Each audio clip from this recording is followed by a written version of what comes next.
The primary purpose of the Engage Post Manual Invoices screen is to bill external companies. For example, they want to hire the sports hall. While it can be used to bill parents, this is not its main function.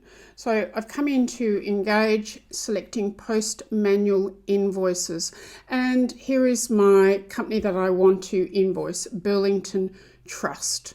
And then I select Add Standard Rate Items, so schools can set as many of these up as they like. This example, we've got sports hall hire, so I'm going to pick selected, so it then populates this bottom screen.